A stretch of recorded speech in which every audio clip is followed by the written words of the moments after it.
안녕하세요. 저는 오랫동안 버스 운전을 해온 40대 남성입니다. 이렇게 사연을 보내는 게 맞는지 모르겠지만 제게 일어난 놀라운 일들을 청취자분들과 공유하고 싶어 보내봅니다. 너무 기적 같고 감동적이며 정말 의미 있는 것 같아서 요즘 같은 팍팍한 시기에 다들 듣고 마음 따뜻해지시면 하고 보내게 됐습니다.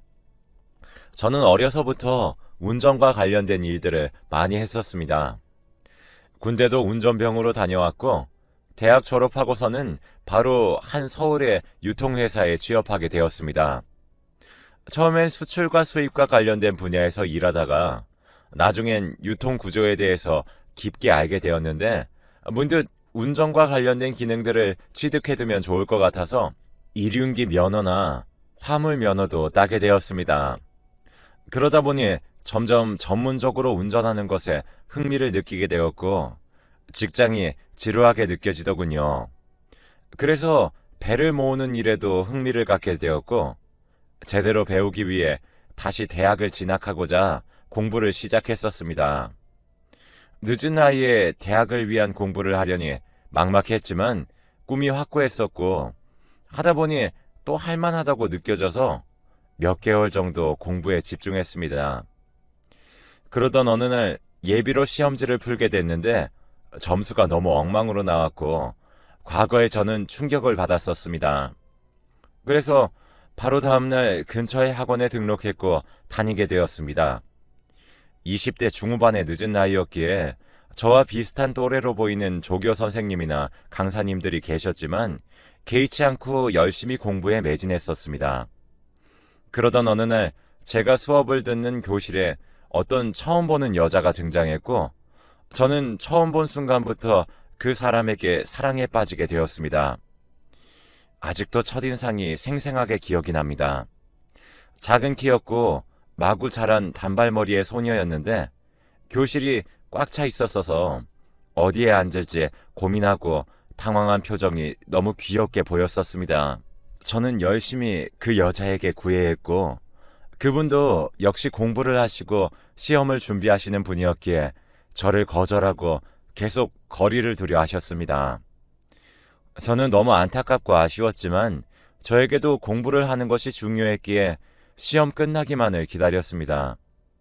그렇게 어느덧 시험이 끝났고 저는 안타깝게도 원하는 결과를 얻지 못하였기 때문에 항해에 대한 꿈은 포기하고 버스를 모는 운수회사에 취업하게 되었습니다. 시험이 끝나고 학원에 간 거의 마지막 날 그 여자분을 찾아내 이름과 번호를 여쭈었는데 그분은 단호하게 제게 알려주지 않으셨습니다. 그동안 시험을 핑계로 거절해 오던 게 아니라 자기는 연애할 생각이 아예 없다는 이유로 단호하게 거절하셨습니다. 전 저를 마음에 들어하지 않으셨다는 걸 깨닫고 깨끗하게 그분을 정리하기로 했습니다. 그래도 사람 마음이라는 게 생각만큼 쉽지 않았고 버스 기사가 되어서도 그분을 생각했으며 그분과 비슷한 실루엣의 여성분이 버스에 타고 나시면 움찔움찔하곤 했습니다. 그러던 어느 날 어느 때와 다름없이 서울 시내를 운전하고 있었고 퇴근 시간이 막 지나고 막차 시간대가 오기 전 다소 사람이 많이 없던 버스를 운전하고 있었던 걸로 기억합니다. 갑자기 제 앞에서 한 승용차가 급정거하더니 수상하게 운전을 하였습니다. 차선을 급히 바꾸기도 했고 급정거를 자주 하기도 했습니다. 직감상 음주운전이 아닌가 싶기도 했고 운전자가 멀쩡한 상태가 아닌 것 같기도 하였습니다. 저는 너무 걱정스러운 마음이 들었고 마침 그 부근의 정류장에서 마지막 승차 손님이 내리시고 곧 종점으로 향하던 찰나였기에 더 주시해서 그 승용차를 보며 운전하게 되었습니다. 그러다 아주 위급한 상황이 벌어졌고 결국 그 승용차가 제 옆 차선에서 큰 차를 박는 사고가 일어나게 되었습니다. 그리고 그 큰 차도 급정거를 하며 앞에 소형차와 충돌하게 되었고 순식간에 몇 중 추돌로 번지며 정말 도로 상황은 아수라장이 되었습니다. 꽤 큰 사고였습니다. 저는 당장 갓길에 버스를 세웠고 최대한 도로 교통에 방해가 되지 않도록 도움을 드렸으며 상황을 살펴서 제가 할 수 있는 일이 있는지 찾고 있었습니다. 곧 경찰과 구급차들이 올 터였지만 다친 사람들은 없는지 걱정이 되었습니다. 사고를 당한 대부분의 차량에서 운전자들이 나와 상황을 살피고 있었는데 한 소형 차량에선 아무도 나와보지 않는다는 사실을 깨달았고 저 소형차를 들여다보아야겠다는 생각이 문득 들었습니다. 그래서 다가갔습니다. 썬팅이 강하게 되어 있지 않아서 다행히 내부 상황을 파악할 수 있었고 운전자와 운전자 옆에는 카시트에 아이가 타고 있었는데 에어백도 터지지 않은 상황이었고 아이를 보호하기 위해 여성 운전자가 몸을 던져 굉장히 위험한 자세로 차 내부에 웅크려 있었는데 피도 보였고 무언가 심각한 상황 같아 보였습니다. 아무래도 차량의 크기가 너무 작아 충격을 그대로 더 크게 흡수한 것 같다는 생각이 들었습니다. 저는 당장 제 버스에 있던 망치를 들고 와 안전하게 유리를 깼고 그 소형 차량 안에서 일단 아이를 먼저 구출했고 그 다음 여성분을 드러냈습니다. 여성분은 팔과 얼굴, 머리 쪽을 심히 다치신 것 같았는데 출혈이 있어 보여서 당장 제가 아는 대로 응급처치를 해드리고 구급차가 도착하자마자 여기 응급 환자가 있다며 외쳤습니다. 조금 나중에 들어보니 출혈량이 너무 많아서 제가 조금만 늦게 발견했거나 구급대원분들이 오기 전에 응급처치가 되지 않았더라면 과다출혈로 더 심각한 상황에 놓였을 거라고 했습니다. 여기서 정말 놀라운 일이 있었습니다. 사고 현장에서는 정신이 없어 잘 몰랐고 더군다나 얼굴이 피범벅이었기 때문에 알 겨를이 없었습니다. 그런데 그분이 고맙다는 인사를 전하러 오셨을 때 마주했는데 바로 제가 대학 입시를 다시 준비하던 학원에서 제가 첫눈에 반했던 바로 그 여자였습니다. 머리도 많이 길어졌고 그 옛날의 학생 느낌이 완전히 없어져 있었습니다. 정말 길거리에서 마주쳤다면 못 알아볼 수도 있었겠다고 생각했고 첫사랑이 뭔지 그 의미가 조금 우스워지기도 했습니다. 알아보지도 못할 사람을 1년 정도 끙끙 앓아가며 사랑했다는 사실과 후에도 오래 잊지 못하였다는 사실이 말입니다. 이 계기로 그 여자를 다시 재회하게 됐을 때는 그래서 상황이 뒤바뀌어 있었습니다. 저는 예전과 달리 그 여자분에 대한 사랑이 거의 없는 쪽에 가까웠고 또 하는 일 특성상 스케줄이 유동적이고 늦은 시간대에 일을 하는 경우도 많았기에 그 여자분과 가까워질 여유가 상대적으로 적었습니다. 하지만 그 여자분은 저에 대한 고마움이었는지 사랑이었는지 모르겠지만 저에게 큰 호감을 표현하셨습니다. 그래서 큰 부담감 없이 그 여자분을 몇 번 만나보게 되었습니다. 제대로 된 연애를 해본 적도 드물었고 또 당시에 너무 바쁜 일정으로 일을 하고 있었기 때문에 사실 처음 몇 번은 큰 감정을 못 느꼈었는데 횟수가 거듭될수록 정말 좋으신 분이라는 것을 느꼈고 삶의 활력을 받는다는 생각이 들었습니다. 그래서 그분과 진지하게 교제를 시작하게 되었습니다. 어렸을 때 혼자 짝사랑했던 첫사랑을 우연히 제외하여 이렇게 좋은 만남을 가지게 되었다는 사실에 감사하며 하루하루를 소중히 보냈습니다. 그리고 교제를 하면서 알게 된 사실인데 제가 그 당시 구해주었던 여자친구 차 안에 있었던 아기는 여자친구분 언니의 아이였다고 했습니다. 제 여자친구의 조카였던 것입니다. 그 아이와도 아주 잠깐씩이지만 어쩌다 얼굴을 보게 됐었고 제게 무척이나 고마워하였습니다. 그 사고 이후로 여자친구와 그 아이는 기적처럼 살아났다는 것에 감사히 생각하며 제게 무척이나 고마워했다고 거듭 강조했었습니다.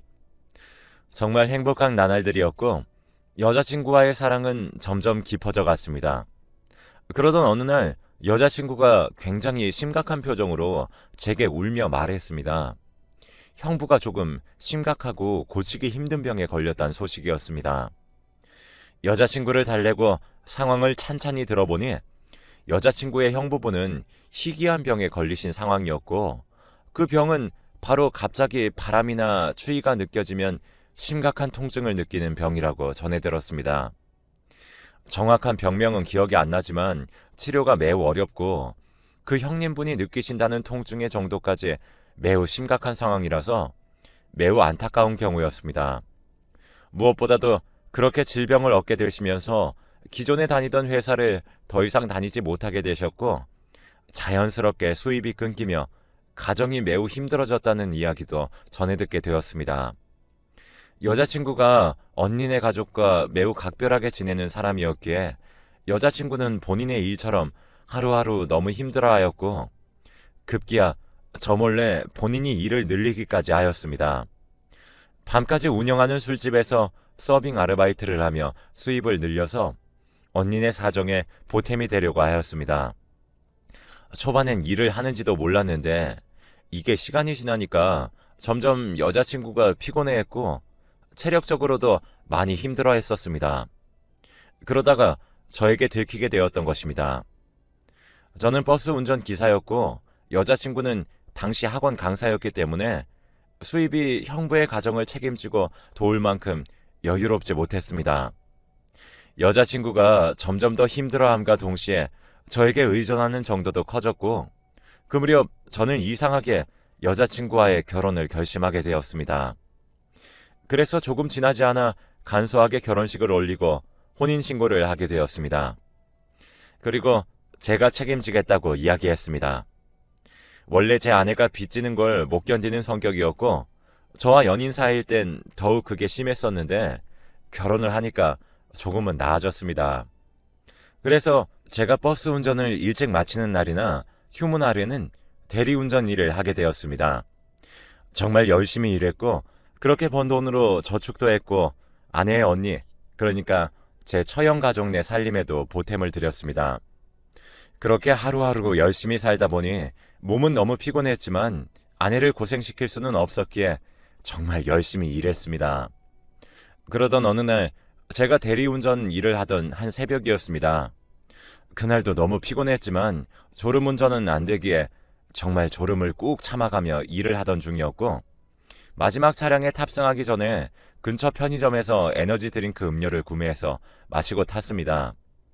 그 차의 주인은 저보다 나이가 훨씬 많아 보이시는 지긋한 나이의 할아버지셨는데 풍채도 좋으셨고 그 차가 상당히 고급스러운 차종이었기에 여유로운 분 같아 보이셨는데 실제로 하시는 언행과 행동도 느긋하고 둥글둥글 하셨습니다. 에너지 음료를 마시는 제 모습을 보고 많이 피곤하면 조금 눈을 붙이고 출발해도 좋겠다고 하셨습니다. 본인도 지금 조금 술이 들어가 당장 출발하면 속이 안 좋을 수도 있고 이미 아내에게 조금 꾸지람을 심하게 듣고 아내가 잠든 상태이기 때문에 조금 더 늦는 건 괜찮다며 농담도 던지시고 저를 배려해 주셨습니다. 그간 대리운전 일을 해오면서 이렇게까지 따뜻하고 감사한 분은 정말 처음이었습니다. 어쩌면 그날따라 제가 너무 힘들었던 거였을 수도 있습니다. 감사하다고 말하고 이런저런 실없는 이야기들을 주고받는데 갑자기 눈물이 났습니다. 감당해야 할 일이고 책임져야 하고 제가 불행하다고 생각하진 않지만 가끔씩은 정말 쉬고 싶고 자고 싶다고 말씀을 드렸는데 본인의 옛날 이야기를 들려주셨습니다. 그러더니 갑자기 엄청 큰 돈 액수를 말하시더니 이 돈을 빌려줄 테니 상황이 조금 나아진다면 그때부터 조금씩 갚으라고 하셨습니다. 너무 큰 액수였고 또 저희 가족의 일이기보단 처형내의 일이기도 했기에 선뜻 도움을 받는다고 모든 상황의 근본적인 문제가 해결되지 못할 것이라고 말씀드리며 거절했습니다. 그렇지만 그 마음과 제안은 너무 감사했기 때문에 정성스럽게 대리운전을 마치고 그분의 번호와 성함 그리고 하시는 일 정도를 여쭈어 보았습니다. 올해 대학병원에서 의사로 일하셨고 개업도 하셨으며 현재는 교수로 일하고 계신다고 하셨고 언제든지 돈이 필요하게 되면 말하라고 하셨습니다. 그 이후로는 일이 아무리 고돼도 세상이 따뜻하다는 느낌에 한동안 힘들지 않았던 것 같습니다. 그렇게 시간이 흘러서 형님분의 희귀병 증세가 점점 호전되게 되었고 일을 할 수 있게 되시며 갈수록 저희 가족의 상황이 나아지게 되었습니다. 그리고 몇 년의 시간이 지나서 처형의 아이, 제 아내의 조카, 그러니까 제가 10여 년 전 구해줬던 아이가 대학에 진학하게 되었고, 올해 아빠의 투병 생활을 지켜보며 의사의 꿈을 꾸었던 아이는 의대에 진학하게 되었습니다. 가족 전부 꿈을 이루어가고 있는 아이가 기특해서 함께 기뻐하였습니다. 그리고 살아가면서 저희의 형편은 점점 더 좋아졌습니다. 이사도 했고 올해 형편이 안 좋아 2세 계획은 꿈도 꾸지 못하였었는데 늦둥이지만 아이도 가지게 되었습니다. 너무 행복한 날들의 연속이었습니다. 그리고 어느 날 아내로부터 이런 소식을 듣게 되었습니다. 조카 자식이 대학에서 수업을 듣다가 갑자기 수업을 진행하시던 교수님이 급성 심장 발작 증세를 일으키셨는데 엄청 신속하게 응급처치를 완벽하게 해내었고 119 신고를 하고 구조대가 도착하기 전까지 대응을 잘했다고 하였습니다. 학생들 대부분이 당황했었고 모두 의대생들이었지만 정확하게 어떠한 증상이었는지까지는 알지 못하였는데 조카는 뇌의 문제로 쓰러지신 게 아니라 심장 쪽의 문제로 쓰러지신 것이라고 파악하고 아주 적절하게 조치를 취했다고 하였습니다. 아내를 통해 전해 들었던 말들이라 정확하게 기억이 나진 않지만 여튼 조카가 매우 기특한 일을 해냈다는 이야기였습니다. 조카가 기특하고 대단하다고 느껴졌지만 한편으로는 그렇게 크게 생각하고 있진 않았기 때문에 저는 듣고 바로 까먹었었습니다. 그리고 며칠 뒤 처형네와 식사를 함께 하게 되었고 아내는 임신 중이라 잠이 많아진 상황이라 먼저 자러 들어갔었고 어쩌다 보니 저와 조카가 길고 깊은 이야기를 하게 되는 상황이 만들어졌습니다. 본인의 고충을 이야기하고 제가 살면서 힘들었던 이야기를 들어주기도 하는 조카가 훌쩍 컸다는 게 느껴졌습니다. 술도 기울이며 대화가 깊어졌고 갑자기 제가 아주 옛날에 본인을 구해준 이야기를 또 꺼내었습니다. 지나가는 말들이라도 저에게 늘 감사해야 하던 아이였기 때문에 그 이야기는 정말 지겹도록 들었다며 제가 그만하라고 했는데도 불구하고 정말 감사하다고 이야기하였습니다. 지나칠 수 있었고 다수의 사람들이 베풀 수 없는 정의와 사랑을 보여줘 고맙다는 진지한 이야기들을 하였습니다. 그러더니 갑자기 본인이 수업 중이시던 교수님이 쓰러지셨을 때 구해드렸던 이야기를 꺼냈습니다. 5살 남짓 되었던 본인을 구해줬던 그 절실한 마음을 떠올리게 됐고 그간 본인이 배워왔던 모든 지식들을 동원할 수 있는 힘이 거기서 왔다고 이야기했습니다. 그냥 감사하단 말을 들을 때와 달리 제가 그 아이에게 그런 영향을 끼쳤다는 사실이 너무나도 감동적이었습니다. 그리고 그 아이가 이런 이야기를 해주었습니다.